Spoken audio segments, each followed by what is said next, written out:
Hey, what is up guys? GuitarRock here.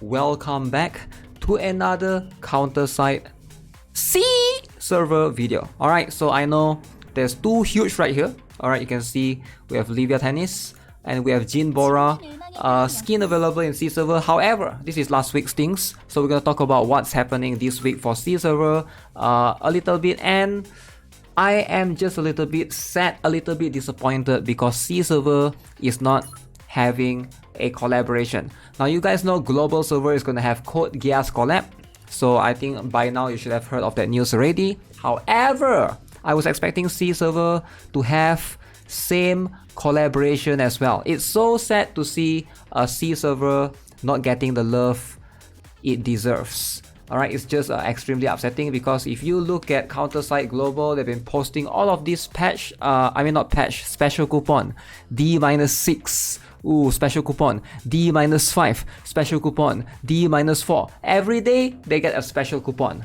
While C server, nothing. C server is having nothing. However, looks like we'll be getting something, but it's just not the collab, which is a little bit upsetting. So let's go ARS unlock, normal recruitment, Luna and Edith twins, probability up.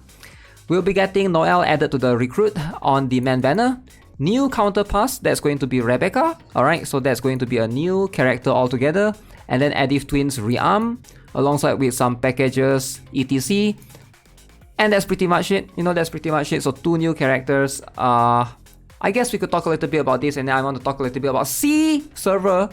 So first up, let's talk about Rebecca first. Rebecca, how strong is she? So we have talked a little bit about Rebecca in the past on the channel, so I hope you guys are aware of what she can do. But for those of you who are maybe new, she's going to be one of the better striker with a lot of anti-mech capabilities. If you hate mechs in general, either E1 or just any mech comms, rearm titan is quite annoying in PvP as well, I can see that. So she is going to be able to help you with a lot of her capabilities. So she has 3 deployment cores, as you can see.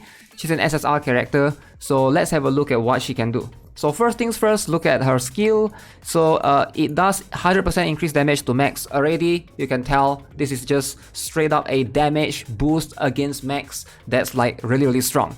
So it translates well to PvE as well. If you're struggling in dive 48, 49, 50, where there's quite a lot of mechs for the enemies, right? Especially dive 50, E1, she is going to be very helpful right there for players who are still struggling in those stages.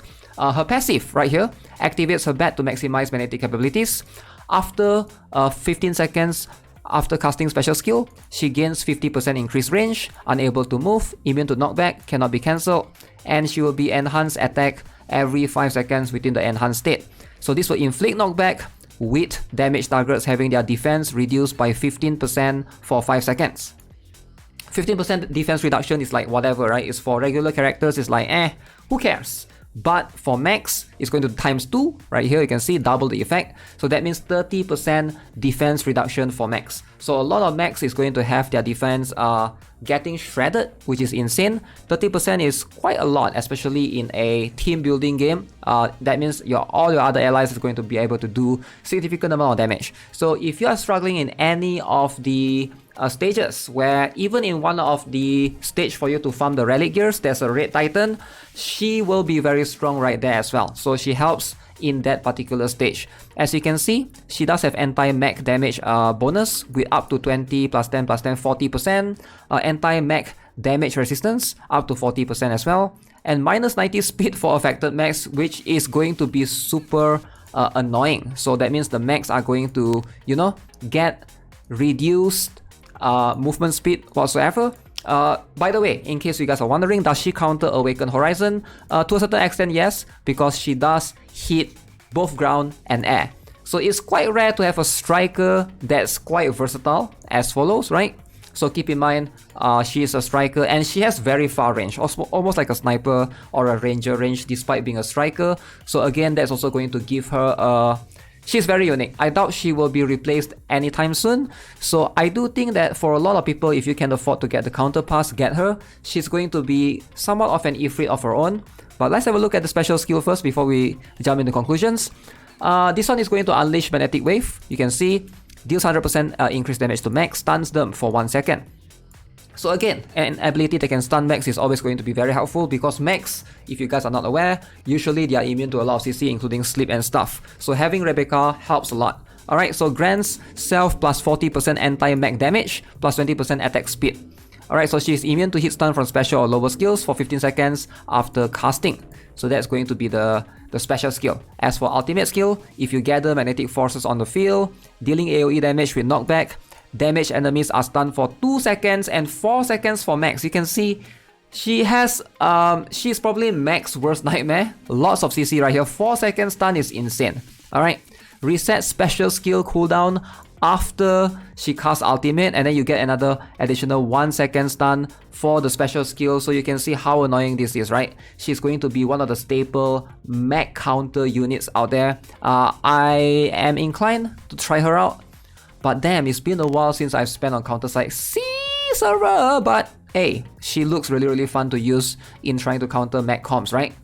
Is she gear dependent? Not really. I do recommend going for skill haste because you can see everything is dependent on her, special skill 34 seconds, her ultimate skill is 56 seconds, and then this particular one you can see her passive is for 15 seconds after she casts special skill. So the sooner she can cast special skill, the better she can take advantage of her passive, and also hopefully later on the ultimate can, regenerate her special again. So her skill, passive, special, ultimate sort of synergizes with each other.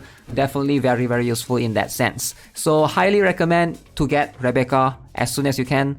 If you don't intend to get her from the past, save for as much pool as you can. So once she's added or once her banner is out for Rebecca, hopefully you'll be able to obtain her later on. Alright, let's talk about Sleeping Girl Edith. So this is going to be Awakened Edith. Alright, so the second character coming to CounterSide C. Let's talk a little bit about her. So she's still going to be the same, right? 4 deployment cost. She's a tower type, as you can see. So now she's rearmed. She can, hit ground and air. So if you look at it, fires both machine guns at a single target in front. So nothing special on the basic skill. Passive skill, deploys on the field. And then the skill is stun immune when her HP drops 80% or below. So this is the same as the regular Edith. She's going to inflict AoE damage as she rises into the air. So everything is the same. So what happens when you rearm her? So after every 5 basic attacks, she casts enhanced attack that deals AoE damage to the target, reduces defense for all damaged targets by 15% for 12 seconds. So that's going to be for at level 10. And then you could look at the special skill. Alright, so she added extends duration of the field for 8 seconds. So this is the area that she can bombard the particular area. So the field additionally grants 15% damage taken amplification debuff to damage targets for 2 seconds. I think this is a pretty cool skill, right? But 2 seconds doesn't seem like much.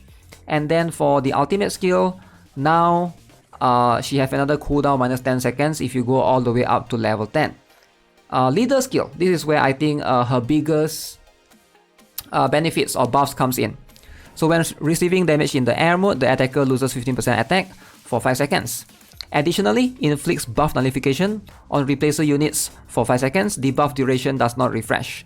And then you can see cancels passive HP loss after transformation. So she's mostly used to counter Replacer in a way, Replacer King. But then again, Awakened Ludmilla was just released a couple weeks back. So if you have that, that's going to be a better counter. Rearm Edith, is she like a must-have? I don't think so. I think she's a decent unit for PvP. I doubt you're gonna use her in PvE, personally. So I don't see why you would want to waste resources on rearming this particular character, especially if you have limited resources. I mean, rearming characters are, they are a little bit expensive. So I would suggest wait for a more useful character overall. But yeah, that's the 2 characters for CounterSide C. Now let's talk a little bit about CounterSide C overall, give you guys my honest thoughts right now.